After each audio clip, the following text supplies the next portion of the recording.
But I didn't see the thing that said it's being recorded. It is. It's up in the top of the screen there, young man. Welcome. That's how we're starting the podcast today, everybody. It's just Tim and I trying to figure out some technical stuff. It's Swing Thoughts. We got to get right to it because it's just Tim and me. We got a lot of stuff to get to today. I'm Howard, of course, golf spiritual leader from the Humble and Fred Show. Tim O'Connor, o'connorgolf.ca.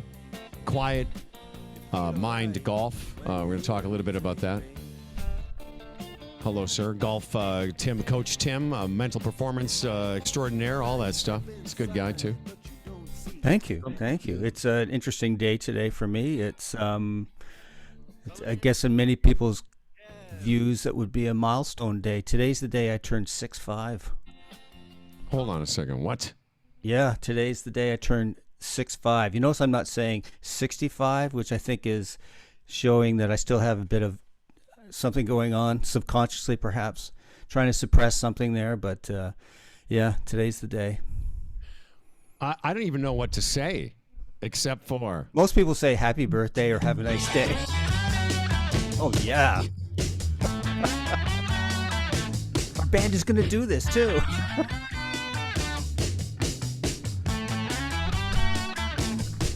Yeah, I just hurt my neck. Because you're 62. Fancy. Yeah. At our vintage, that happens. Happy birthday to you. Thanks. I just thought I'd get that out of the way. I think that's really cool. It's funny because I have, two very dear friends and an actual brother that are now 65 or over. I think that's cool, man. You look great listen, look at you. 65, when we were younger, if you met somebody that was 65, you'd be like, how are you still alive? You know, seriously. It'd be like Dave Hempstead, our host, our guest from last week, has this bit about old people. It says, babies smell pristine because they're pure. Old people smell from war crimes and regret. That's right. That's what we smell like. I do this bit in my acts about how old people, I said, I don't know if you've been around a lot of old people lately, but some of them smell like a bit soupy, like they have a brothy kind of vibe. There's definitely an odor. But you, sir, are rocking, as the kids say, 65 years young. Oh, there you go. Okay. 65. I know. I was so cheesy. Exactly.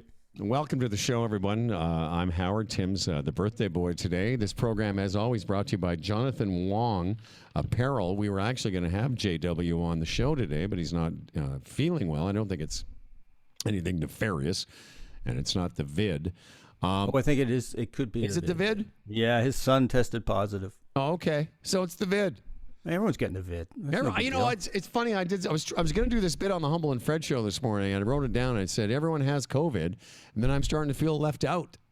Like now, I have such high inclusion needs. Anyway, have you not had it yet? No, I haven't had the vid. I'm not vid Really? free. Yes, bro. I know you've had the vid. You're cool. All the cool kids have had it. Well, it spared me. Our whole band got it and been waylaid for 2 weeks. I had it back at Christmas. You had old school vid. Exactly. I had the Goliath Omicron version. So getting it back, so it was a gift. There you go. To get it at Christmas time, because when everyone else is getting it now, Mr. Triple Vax already had it. Look at you. I know. Yep. Okay, let me just get this out. JWApparelinc.com. Offering golfers of all ages quality apparel head to toe. Each brand delivers great quality and styling for all weather conditions. Tim and I are right now in the middle of putting in our order for all kinds of stuff. Fairway and green, zero restriction, beach, ratty, and so forth. And of course, our title sponsor for now, I'm going to say 6 of our 7 years at least, TaylorMade. The all-new Stealth Carbon Wood by TaylorMade for better energy transfer and more ball speed. To learn more about the TaylorMade products, visit TaylorMadeGolf.ca. Over the last 40 years, TaylorMade says you've inspired us to make a lot of great drivers, and they have. Think about it: the Bubble Driver, the original R7, Persimmon. no. Well, yeah. You know that I'm jumping ahead. Listen, This is, I was going to say, the very first metal driver I ever had was a TaylorMade. I think most people had that tiny-headed Pittsburgh persimmon. That's exactly right. And anyway, now all materials, as they say, eventually reach their limit. So just like they went from persimmon to steel and then steel to titanium, now it's time to leave titanium behind. To learn more about Stealth or to schedule a fitting, check out TaylorMadeGolf.ca. I was playing with some guys the other day, and they were asking me about the driver, and they said, oh, this and that, and they'd heard it. They'd only ever seen it indoors. And then after a couple drives, they said, that thing sounds good. It does. Said, yeah. It sounds, it has a very lower register kind of feel off. It sounds like somebody said it sounded like persimmon, but I don't remember that. It has a very deep resonance to it when you hit it. I can't remember. Have you played outdoors yet? Have not. Okay. No. But it sounds great in the sim. Happening? Yeah. Sounds great.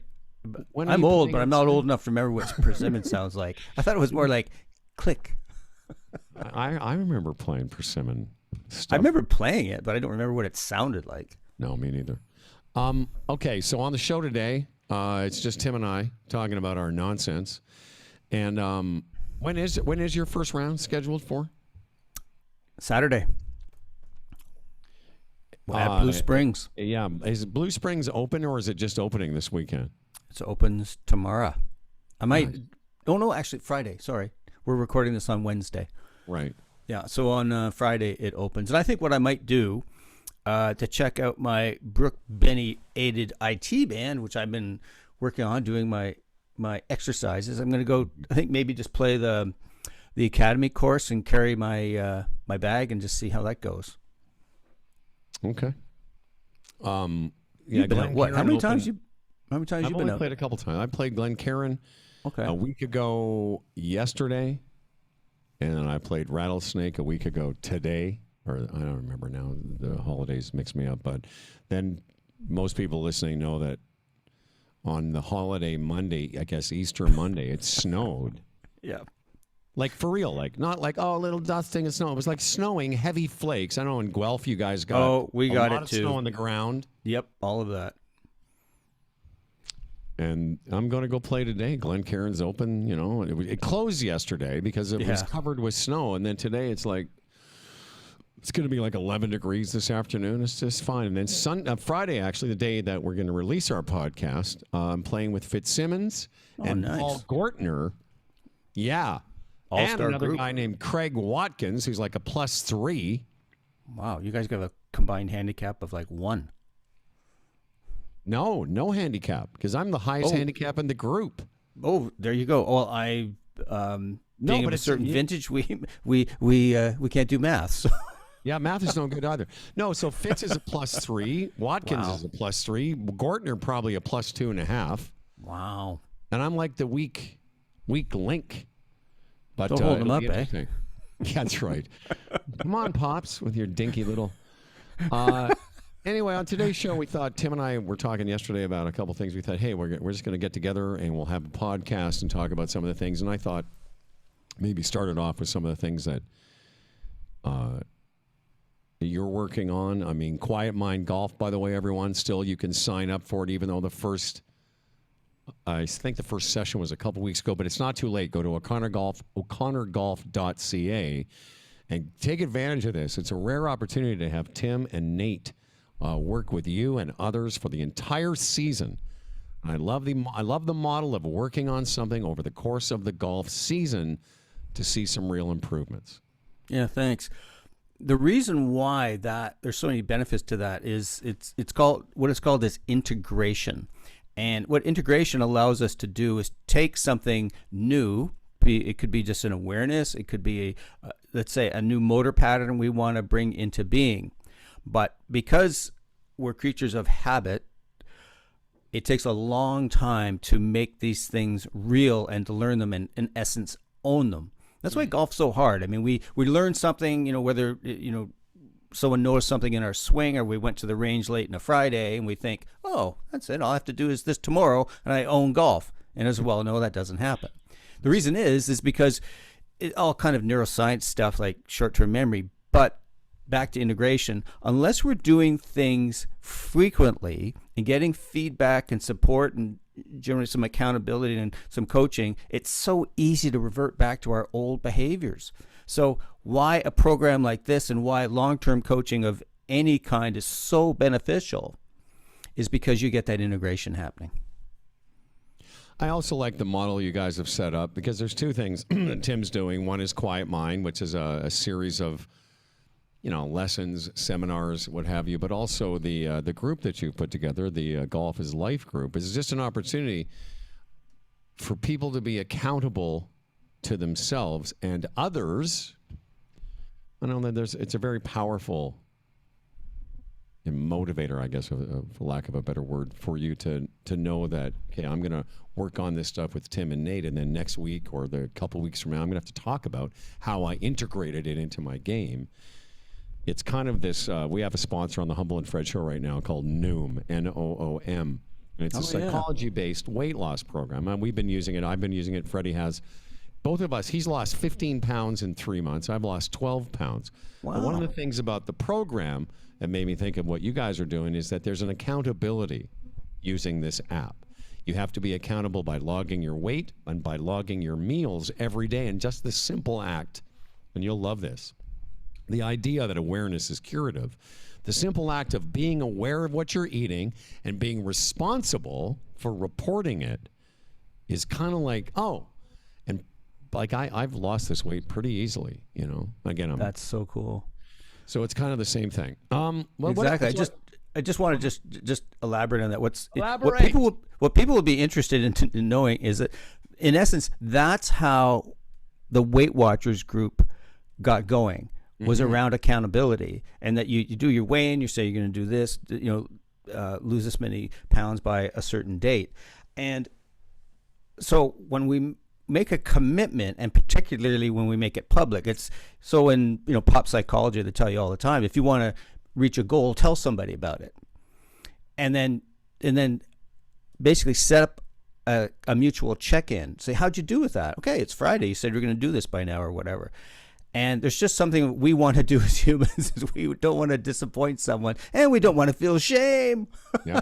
So and that's what made me. I connected that to what you guys are doing, because with your group and with your students, there's a mutual accountability, and a lot of. I've always listen. We both have been friends with golf instructors for a long time, and whether it's Sean Foley, who we both know, or my friend Marty Chuck in Phoenix, like teaching golf has got to be tough, because no matter how much you think you know or how good the lesson was, if that person isn't going to go away and try and, the word of the day, integrate what they've learned, it's sort of useless. And one of the first things when I met Evershed told me when I first met him, and Marty, strangely enough, was the one that introduced me to Mark. And he said, I won't let you sign up for anything less than 5 lessons. And at first I was like, is that like for money? He said, no, because one lesson is useless. 100%. Absolutely. Yep. No, so and that's why your model, I think, is a good one, because over the course of the season, as I said, you'll be able to see and we all be responsible to one another. Yeah, well, here's my first Fred Shoemaker comment of the day. Hold on. There you go. Love that. Yeah. Okay, that's for Fred. That's for Decade. Okay. This is for the word of the day. Integration. All right. Sorry, go ahead. After the show, you got to tell me who did those 2 musical bits. So the Fred Shoemaker thing is about commit to freedom. Mm-hmm. And I love that saying. When I heard him, it just kind of hit me between the eyes, because if I commit to something, that means I'm not going to, in essence, wriggle out of it. Mm-hmm. I'm not going, not today, I'm kind of tired, or whatever, any rationalization, some ego-based stuff. When I commit to something, it's like, okay, that's my word. That's me on the line. And so that's why commitment, it's in essence, strikes people as a contradiction. What do you mean if I commit to freedom. If I commit, I have no freedom. Well, no, actually, when you commit, you are free from the usual human behaviors of trying to wriggle out of something. It's in many times in my life, I've been lucky to either have great golf instruction or sometimes years ago I was a part owner of a workout facility, and when you have a trainer to work with. Oh yeah. I've spent the last 3.5 months now, coming up to 4 months, working out with our friend Brooke Benny, Bam-a-lam. Exactly. Couple times, 3 times, sometimes a week. We've been doing it remotely, and you think, okay, well, I can do. I just was corresponding with him before the show because we're trying to hook up a workout next week, and I said, well, I'll do one. I can do it on my own, but I can tell you the level of effort I put in by myself, same program as having him watch me. Exactly. It's night and day, because, I have him to, not only is he monitoring my form, but, I want to put, as you just said, I want to put the effort in because he's checking in on me. Anyway, let's get to some golf stuff. So to start with, now that we've established what are some of the things you're working on? And then I'll tell you some of the stuff that these conversations I'm having with my, I don't even know, they are students, friends, clients, my decade buddies, and a couple of things that we're talking about getting ready for the season. What are some of the things you guys are discussing? Well, I can spit this out. I didn't mean to stump you there, please. Yeah, exactly. Yeah. If you want, I can edit that out. Take all the time you need. I need swing oil at 10:30 in the morning. You mean birdie juice? Yeah, exactly. What we've been talking about in different groups and with students is intention. And it's a perfect time of the year to talk about it as we're getting into the golf season here in Southern Ontario. Now, intention is really, we've talked about this on and off for 7 years in this podcast, is around, what is something that I can, in essence, set as my objective, my reason for being today, or what I'm going to focus on. Because the usual thing is basically our addiction to results. We're just so outcome based. We want things to happen. Dear God, please let this be the day that I don't have a 4-putt or I don't chuck my guts out coming down the stretch. When I have an intention, it's something that provides almost like a roadmap, keeps me on mission, if you will. So intention could be something that for today's round, I'm going to be, we've talked about this before, let's say be the best golf partner ever. Or I'm really going to, just every hole I'm going to take in the environment and really listen to the birds, feel the wind, etc. Or it could be just parts of your process. I could be, say, I'm going to take a deep breath before every shot. I'm going to always, make a good decision and commit. Things like that's intention. And so we've been doing a lot of discussion about that, because the normal place we fall back on is the thing I'm working on today going to work? Am I going to shoot the target, score, et cetera, et cetera? So that's a lot of the stuff that we've been talking about. So when it comes to setting intention, it's interesting because, again, I'm fully transparent with everyone. We had a guest. We had to reschedule, and then Tim and I talked yesterday about what we would do on the show. And I said, well, why don't you write down a few things that you guys are working on? I'll write down a couple things that I'm, in discussions with these guys that I work with. And one of the things I wrote down was basically the same thing. Setting goals for the season might be, maybe a little bit different this year for your golf. Maybe like you just said, maybe your intention is around process as opposed to outcomes.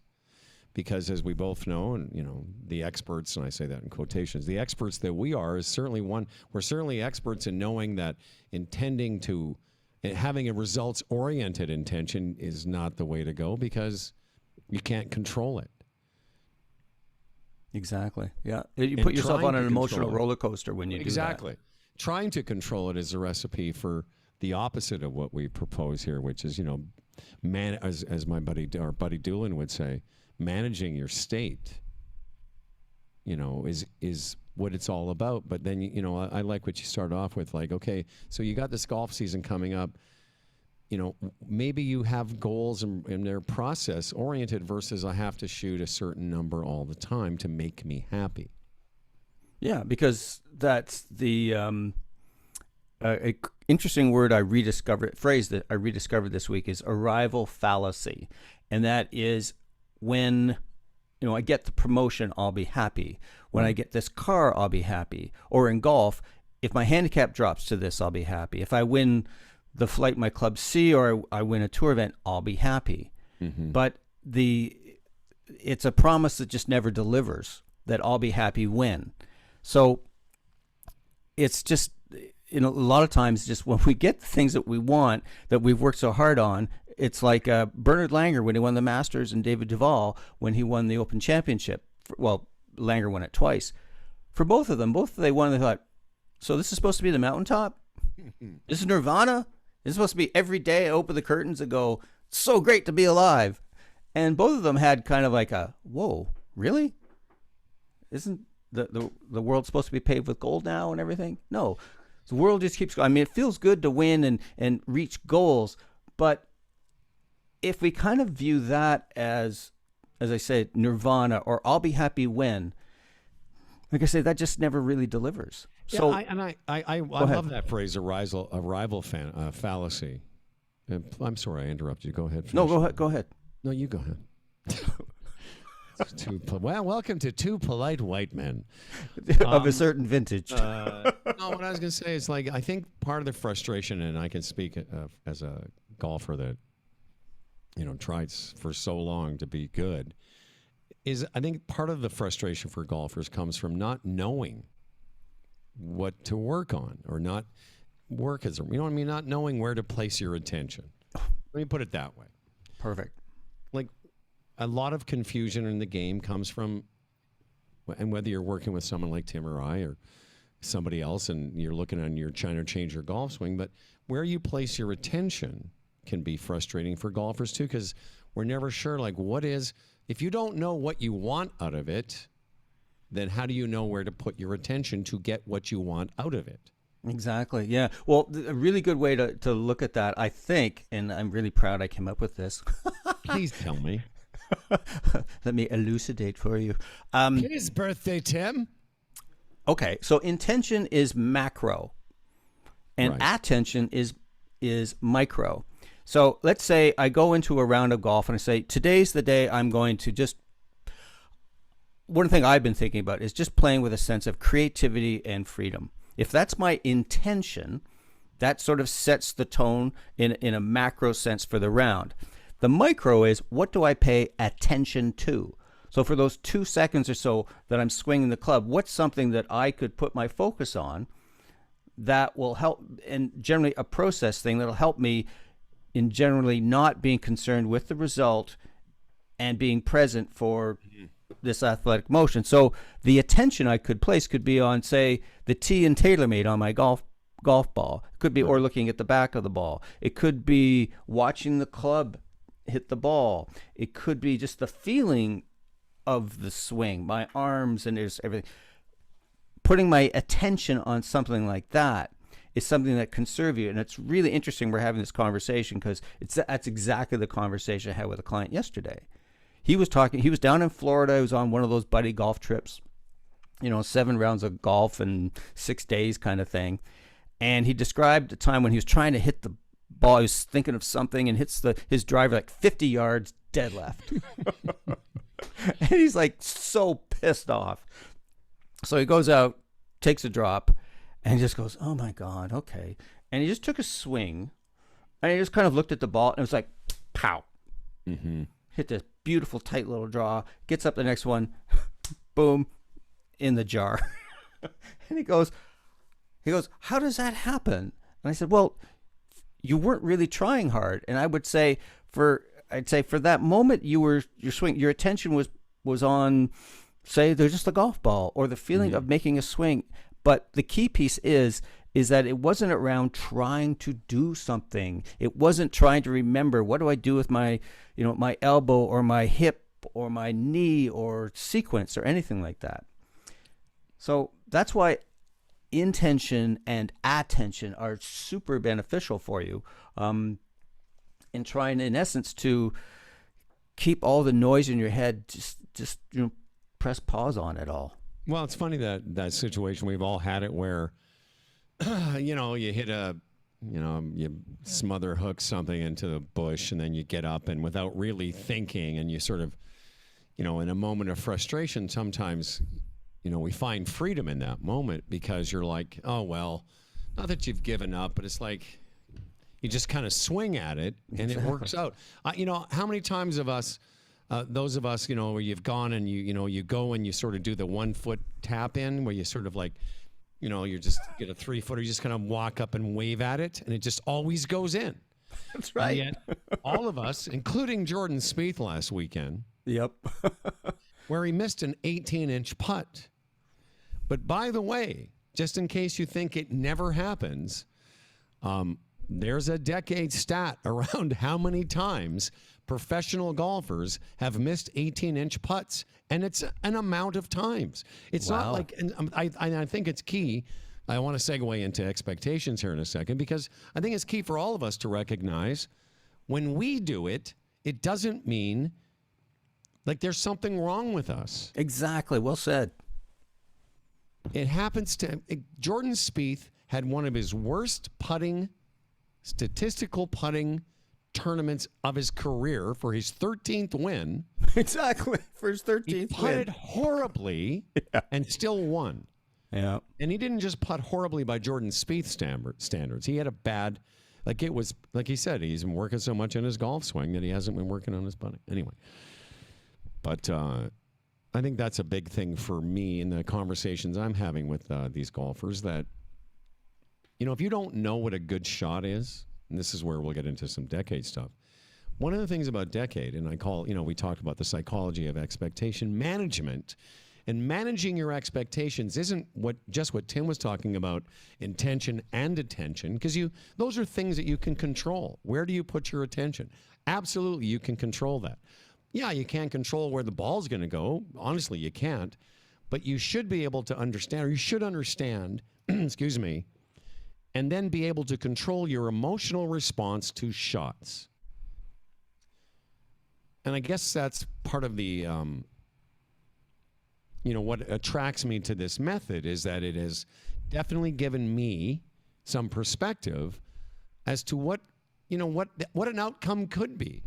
Do you know what I mean? Like, I don't know what I thought I was supposed to do before I cottoned on to this, but I used to get really mad if I didn't hit a good shot or what I thought was a good shot all the time. Mm-hmm. And the reason I don't get as mad is because I understand within the confines of my limited ability what I should expect a golf ball to do. And it ain't what I used to think it was, Exactly. Well, that's one of the things that I think that it might be one of the things that is underappreciated in what Scott Fawcett has brought to golf, in sense of this perspective. Yes. And, the strokes gain stuff of Mark Brody is amazing, but Fawcett is really the person who's brought it out in a way that now it's understandable for a large group of golfers to understand that, no, we're not expected to hit it perfect all the time. And when you watch the pros, they don't hit it perfect all the time either. And I think that Fawcett has been, what a gift he's brought us in that regard. Well, I was going to say that's bang on because, the original book that attracted me to this whole conversation in 1995 was Golf is Not a Game of Perfect. Yep. And what Fawcett's done and what Decade does, or any statistical, whether it's Arcos or any of these ones, because there are others beside Decade. But what they do and what you just said is it gives you some perspective. So golf is not a game of perfect, and here's why. Because when I first read that book, I'm like, okay, it's not. What does that mean? Well, here's what it means. Tiger Woods, from 145 yards to 155 yards in the fairway, through his career, hit 26% of his shots outside of 30 feet. So the best player of all time hit 1 of 4 shots from 150 yards outside of 30 feet. I'm not even talking about on the green. So if you're 150 yards from the green this weekend and you hit it on the green, first of all, amazing. But if you happen to hit it to 45 feet, you're no different than Tiger because he hit it outside of 30 feet 1/4 of the time. Now, to your point, I'm just going to finish by saying that is the emotional, for me, for sure, the emotional byproduct of knowing that has given me a perspective now when I hit a pitch shot to 7 feet from the rough, I go, as opposed to going, why do you suck at chipping? Exactly. Now I go, oh, that's not so bad. Mm-hmm. That's a decent shot. And the thing that I find, again, really interesting about what Fawcett has brought to golf is the analytics, of course, has become huge in all sports. And a lot of people just go, I just want to have some fun, or it's taking some of the creativity out of whatever sport you're talking about. But what I think Fawcett has done is, by going deeper into the numbers and looking what's going on, he's expanded our understanding of what happened and gives ourselves some allowance. And I think the word I'm searching for is variance. When Yes. he talks about the wind, when someone talks about he'd say a 20 mile an hour wind or so, that thing isn't just going 20 miles an hour. It could go as low as 10 or so, up to 30, maybe even more. And so you don't know what's going to happen there in terms of that variance that happens, or the variance that happens just because you're putting on grass. I mean, people think that golf surfaces are perfect. I think it was Sean Foley who said that if you put a green under a microscope, it looks like broccoli heads. That's right. It's not this absolutely dead perfect thing. So when we start to understand the variance factor, and that we're human beings and we're not meant to swing like robots, because if we did, we would die. Because that's what you do as a species. You adapt or die. Yeah, and then and part of the game, and again, these are all, if anyone's been listening to all 193 now of these shows, you could really hear, and I would love to go back and, we should do that as a, as a bit for maybe our 200th show.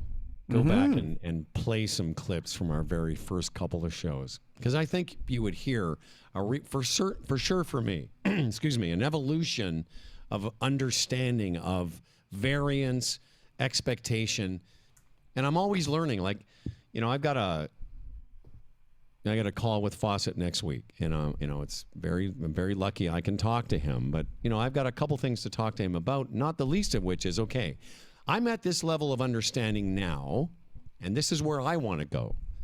What are the things I need to do to get to there now? Because this, I'm at a point now of, like, I'm going to play golf today. To our earlier discussion about setting goals for the season, I have some specific goals, but my goal every day now has been the same for a couple of years, which is, obviously I want to have fun. I'm going to have a good putter. I want to take on the surroundings. Yeah, I have all those as, subcategories. Those lovely experiences. Exactly. But I will go to the first tee today ready to play the game of golf. I am not gonna, even though it's a nothing round, I'm not going to allow myself to do anything to my best of my ability to get in the way of shooting the lowest score I can. And whether that is 85 or 70, I don't care. I want to leave. My goal is to leave the golf course every day knowing I made as many good decisions as I could. And then after that, it's, as you say, it's the variance of golf, right? Yeah, because you don't know what's going to happen today. I mean, where I live in golf right now, it's a nice and sunshiny day. But when you're playing today, who knows what could happen? The temperature could dive, and the wind could come up, and 85 could be an amazing score. Absolutely. I could be wearing 4 layers. It's going to be 10 degrees. Let's quickly, I picked out a couple slides. I wanted to let everyone know that this is one of the things I did a little seminar for our friend Casey the other day, and I found this slide just to give people perspective on handicaps. And I think there's a bit of a misconception as if you're a 10 handicap, what you're supposed to be shooting. You're like a 6, so we'll take you as a 5 as an example. Let's say you're a 5 handicap. if you're a 5 handicap on a par 72 golf course that's rated 72 for the purposes of this discussion, the math is easy. You would say that a 5 handicap on a par 72 course should shoot 77-ish, right? Yep. Most people think that. The problem with thinking that a 5 handicap should shoot 77 or a 10 handicap should shoot 82, et cetera, is that it gives you a feeling that if you don't shoot that number, you've somehow failed. Now, this might be self-evident to some people, but for a lot of golfers, they think their handicap is the score they're supposed to shoot, not the score they're supposed to shoot once out of every 4 or 5 times. That's the I difference. can tell you, I've been around the game my whole life, and that didn't make any sense to me until quite recently, in the last few years. So if you're a scratch golfer, your average score to par isn't 72, it's about 75. And in fact, I looked at my decade stats before I talked to these kids last Saturday and went, you know what? That's about right. I was a little bit lower than that, 74.5. But my point about a 5 handicap is when you shoot your average score, which is actually 8 over par, you should feel like, oh, that's good. I've done my job today. Not like, what's wrong with me? Why can't I shoot the 77? Well, you can, just not every round. Because if you shot 77 every round, you'd be a 2. Or, do you know what I mean? Absolutely. And again, that's another example of perspective. Exactly. And, one of the reasons I think it's important to know whatever handicap you have it for a reason. The idea is the handicap is a representation of your potential score. And I got to tell you, for a long time, I wish I'd have known this, because for a long time I used to feel, quite recently, like if guys played with me, I didn't want to tell them what my handicap was because I was afraid I wouldn't shoot it that day. And I was afraid that if I told them I was a 1 or a 2 or whatever I was at the time, then I would be like, oh, but they're going to expect me to shoot 1 or 2 over par. But strangely enough, once I got to scratch, and I was a plus for a while last summer, I stopped caring about that. Someone saying, what's your handicap? I'd say 0. And here's the proof. Here's how many times I've shot it. Like I'm confident that I know now if I'm a scratch, if I shoot 75 today, well, that's about my average score. Mm-hmm. Yeah, well, thank you for your candor, for in essence admitting, if you will, that because a lot of people wouldn't. But think of our golf professional friends who are club professionals who maybe play once a week, twice maybe if they're lucky, never practice, and they go out and play with their members. And you talk about expectations. The members go, the guy's a golf professional. He must be a scratch, and so it's just so maybe I guess why I'm saying this is that, hey, golf pros, give yourself some slack, go out and have some fun, and hey, members, give your golf pros some slack and just let them have fun. But and I was thinking about my older brother when I saw these stats, because David's gotten himself down to like a 12, 13 handicap. Oh, good for him. Which is great. He's come down from a 16 to a 12. By the way, he's going to be visiting me next week, and I was going to run this by you. We should. I'm not sure who we have next week, but since he's going to be here, I might have him pop on and offer us some, psychology based. That'd be awesome. Like he's like a doctor he's like a real type guy. He's like he's like a guy that knows. Do you call him like Dr. Glassman? Well, he's not quite a doctor, but he should be a doctor. He just plays one on TV. But as far as, I guess I offered that slide just for perspective. Before you go out, let's just give yourself a break, And again, I wish because I remember hearing this phrase vanity cap, and I used to think, well, is that what I have? Like, do people think that that's what I have? Because I can't shoot 74 every time they play with me. Sometimes I shoot 80, and I spend a lot of time. Golfers are. I'm not the only self-conscious golfer, but it used to make me a bit uptight because I'd tell somebody I'm a good player, but what if you don't play good that day? Well, fuck, golf's hard, Exactly. So, sorry. Well, that's, again, so expectation to me is in the same league as judgment. Yes. And judgment to me is where people get just in a whole lot of trouble, if you will. So if I'm worried about how other people what they'll think of me, in essence, how they'll judge me, Well, that makes me self-conscious. Now I'm conscious of what I'm doing, how am I doing, what my identity is. And, if I hit a shot that doesn't go off as planned, oh, I guess I suck. I didn't shoot the score one. Whatever. Judgment just gets in the way of having fun, learning, discovering. Just really that's it really is a tough one. And that's so how do we deal with that? Awareness. Oh, I'm in that place again. Okay, I'm standing on the tee. I'm wondering what these guys are thinking about me. Well, that's not going to serve me. And I don't mind admitting it. I don't think it's that big of a, some people it would. Well, maybe, but I think a lot of men, especially, I say golfers, but men golfers especially, we have a tough time standing up for our own beliefs, I think, sometimes in front of other men. Maybe I'm the only one, but I was talking to another friend of the show yesterday, our buddy Ken Osborne, Scratch Attitude on Twitter, one of the great follows in golf. And I was saying to Ken, this thing that Paul Henrik taught me years ago, when it's your turn, take your turn. I said, the reason that's hard for guys sometime is because they don't want to back off a shot, or if they take an extra second because they're going to get chirped by their friends. And I said, I'm comfortable now, even though sometimes I still feel self-conscious stepping away, but I'm more conscious of what I have decided is important to me, which is giving myself the opportunity to shoot the lowest score I can. So I said to him, when I feel uncomfortable, which I did last week in this round, I was playing a nice round with some good golfers, I just got over the ball, and like our friend Dr. Parent, Joe Parent said. Joe Parent, yeah. If you're over the ball and you feel uncomfortable and you don't step away and you hit it anyway, that's on you, man. That when on the way home you do that 4 or 5 times, you're basically saying, I'd rather be less embarrassed by what my friends might say than giving myself the best chance to shoot the lowest score. And I'm like, hey, that's fine, but just know it. Know that is what happened, that your self-consciousness got in the way of maybe taking an extra second and going and change clubs.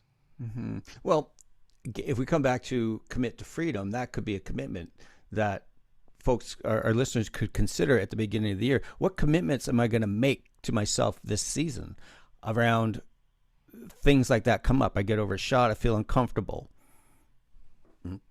Am I going to hit it anyway?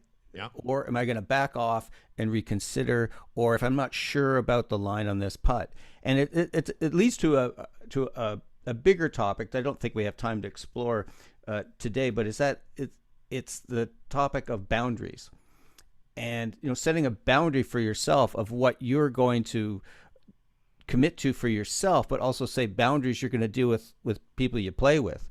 We had in our Golf is Life group, we had a really interesting chat last week. This woman talked about how her intention for the round was to be a good partner. However, these 2 guys who ended up joining them, they were like getting in their cart and they'd hit and just zoom past her, and they were always up ahead, and it's just so uncomfortable. And she basically asked our group for some advice. And the advice that she got generally was, sometimes you have to set some boundaries. You have to say, you know what, for me to have a good time, I need you guys to do this. Mm-hmm. And it's a common thing, unfortunately, for women. But for golfers in general, everyone's played with that guy. You get to the 10th tee and the guy looks at you, goes, hey, Timmer, you're 1 over. Keep it going. Oh, whatever. So, or just people who they just act in ways that piss us off, or is maybe disrespectful or whatever.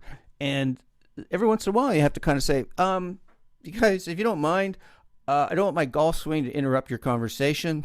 Yep. Well, I mean, listen, I take a lot of, I know I'm not,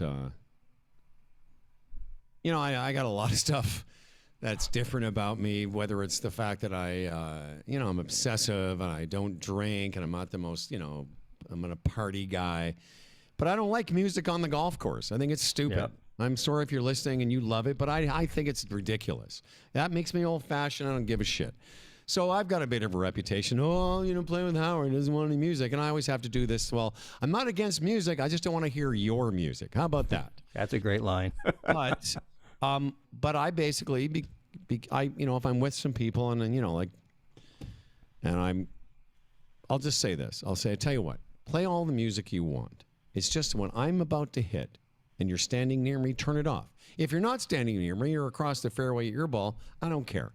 But I just don't want to hear it when I'm over a golf shot.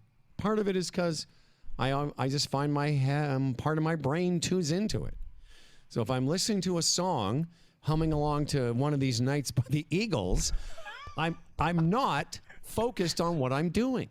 Or Helpless by Metallica. Love that. But you know what I mean? Like, so I've made that commitment that, I don't, and I'm going to say to people playing with me, okay, those are my rules for you playing music in our group. The other thing I was going to say quickly, before we're going to run out of time in 15 minutes or so, but here's the thing. And again, this goes back to the being self-conscious. I told you last week that I played with these guys. I missed the green on my second last hole. I don't know if I told you this. I hit a bunch of greens in regulation. Anyway, I came across a situation that's resonated with some of the guys I talked to. I said, I was in a situation where the guys in my group all hit the green in 2. I was over the green, out of position, way out of position. Wrong club, pull hooked it, hot pull showed up, bad target, all the things you don't want to do. But the good thing I did was I sucked it up, took my medicine, whatever you want to say in golf, and I got the ball on the green. But, like a lot of greens that run back to front, my ball ran 35 or 40 feet away. Now, I've hit 3 shots. These guys are all waiting to putt birdie. And again, I'm describing a situation others have been in, where you go to your putt, now you're still away, the old you're still away guy, and we rush that. Mm-hmm.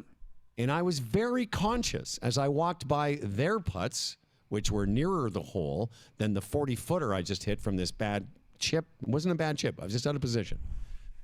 So as I said to the guy I was talking to recently, I said, here's what I did. I made sure, because my job is to make the lowest amount of strokes, I made sure that I worked on that putt the same way I would if it was for eagle or I was on in 2. And it was my turn. I took my full turn because on an earlier version, a more self-conscious, not that I'm less, but somewhat more self-conscious, I would have rushed that putt 4 or 5 feet, short, long, whatever, and 3-putted, and I would have gone to the next tee thinking, why did you?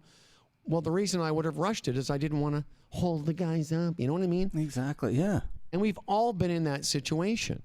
But for the extra 30 seconds of really going to work on that 40-foot putt, which I did, I saved myself a shot. I know I did. You did, absolutely. And, sorry, you finished your thought? I don't even know. Well, I'm going to say that, and I'm sure that the time you took with that balanced out with the time your partners took. It always does. It always balances out. Absolutely. And I want to but everyone's been in that situation, whether it's that one in particular. But we've all been in situations where you're still away, and we don't take the same amount of care, attention, and time as if that had been a par 5 and I was on in 2 and I was 40 feet away. So I pretended that I was. I was like, okay. I said to myself, how would you go about this particular shot if it wasn't a putt I was never going to make for par? My job at that point, and I would say this to anyone listening, your job is to give yourself the time it takes to make the best effort you can. You still might 3-putt from 40 feet. Statistically, you will more of the time, but at least give yourself a chance. Because I think a lot of us listening, I know this would resonate with me, we don't sometimes give ourselves the same, respect that we would give somebody else. Space. Space, thank you. Thank you. That's why you're here, because you have the good words. What's interesting, too, about that and how that connects with judgment and expectations and boundaries is who wants to kind of live their life in a way that's not sort of aligned with say their values and what's important to them, and no, that sounds very grand, but who wants to go through life feeling resentful? Like something happens, you go like, I should have said something. Why did I let that guy get away with talking to that woman like that, or why did I rush through that? What's that? Why did I do that? And to me, again, come back to commitment. Take a stand for yourself. take a stand for what you stand for in your life, your values, those things that are important. Who wants to go through life going like, oh, I shoulda, coulda? It just doesn't make any sense. So every once in a while, I think I'll use an I statement. I just have to go like, oh yeah, okay, I'm concerned. They might think I'm a little overzealous and taking way too much time. It's not the fucking U.S. Open, but I'm just going to take my time here because, it's just kind of what I need to do right now to take care of business, take care of me, and that broader piece we've been talking about. It all evens out in the end anyways. Well, I think that of all the things we're talking about, the fact that I am or I'm not taking time away from my playing partners, I don't even think that's it for most people. I think people just have us, like you just said, it's not the U.S. Open. All the things we think our friends will say to us, should we step away from a shot? That situation I described, though, specifically is one that comes up with a lot of players on the green when you're out of position and you're like, I was the last person to get to the putting surface, and I happened to be away, and bottom line is a lot of us rush through that because of the situation. We're like, oh, well, I guess I've already taken enough time, whatever. Forget the fact that the times you looked for your friend's ball, et cetera, it all evens out in the end. But I think psychologically, and I love what you said about, living in a state of, I don't know, for regret or whatever, or feeling like I should have said something. But I didn't want to go to the 18th tee, not having given myself the best opportunity to shoot the lowest score I can. I know you know where I'm going with this. Exactly. The reason I say that to people is that at any point in any round, whether it's the first tee or the 18th green, if you can just commit to shooting the lowest score from that point, and sometimes that point, the lowest score is a double. That's one of the hardest things for players to do is to realize, that's when I said to this guy yesterday, our friend Kent, I said, one of the hardest things to do is when par is no longer in play. Sometimes we give up because we're like, oh, I can't make par from this pond. Well, but you can make bogey, or if double's the best you can make, 6 is better than 7. That's the hardest thing for better players. I think for a lot of players, but the hardest thing for better players to do is give up the opportunity at par. Yeah, no, exactly. Again, because I'm supposed to, but par, again, if you get right down to it, what the hell is it? It's kind of an arbitrary number in ways. And again, am I meeting the expectation that I'm going to shoot par or something? It's really kind of dumb. But what's interesting too about this is that is the difference between someone who's selfish and someone who's aware. And I think we all know if we're being selfish. Like if we're taking a bit too much time. Well, maybe that's not actually true. No, but I know what you mean. Like there's taking your turn, and then there's 2 minutes of, putting down a level on the green and checking. What I mean? There's enough already. Yeah, exactly, and that's selfish. So, yeah, and that'll show itself kind of in the wash or what's going on. There's just a vibe you get when someone's doing something, or when maybe I don't need to do the Bernie Langer 4-quadrant read on this thing. Maybe it's just take my look. You could do it if you do it in a timely manner.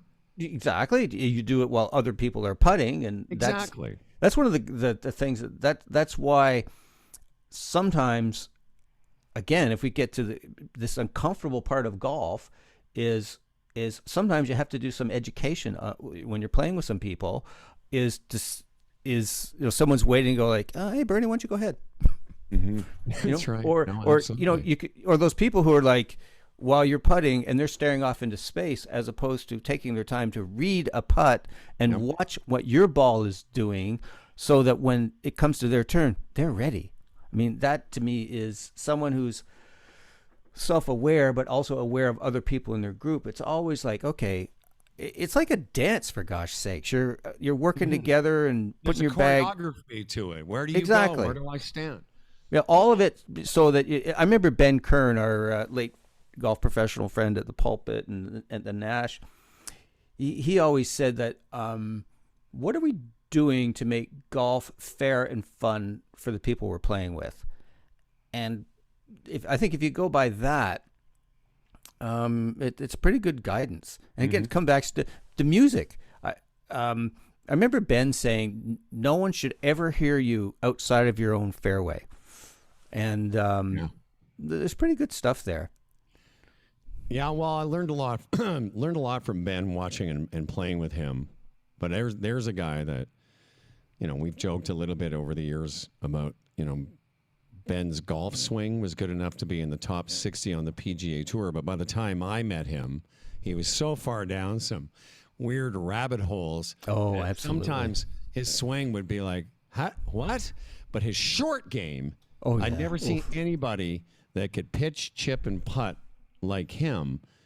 And even when I met him, long after his good golf swing days, man, he could that part of his game was so good. It was a bit off-putting, Tim. Oh, I played with him. I played with him and Gary Wyron once. Oh yeah, and that was a very interesting experience. Gary Wyron, golf legend and merchandiser, but exactly. Ben's putting stroke was, I think, the best description I ever came up with it was buttery. It was just so flowing, and oh my goodness. Very much like a Crenshaw stroke, very sort of long and drippy languid and soft, and the ball just kind of. I used to watch like the way the golf ball would come off his putter. I'd be like, I don't know how to even do that. Listen, man, I got to wrap it up. I'm going to go play. Anyway, just want to mention once again, Quiet Mind Golf with Nate Robinson and Tim O'Connor. You can get part of it. More information, o'connorgolf.ca. And, of course, we encourage you to listen to the Humble and Fred Show, humbleandfred.com. And, of course, Golf Spiritual Leader, available for any kind of decade consultation. The Decade Sherpa. Decade Sherpa. Yes, indeed. I want to mention JW Apparel. Hope you're feeling better. We'll get him on soon. And, of course, TaylorMade Golf. Always a pleasure to be part of the TaylorMade Golf family. Next time we talk, you will have played. I can't wait to hear how your first experience went. And looking forward to another episode next week, my friend. Take care. All right, you too. You feel all right when you hear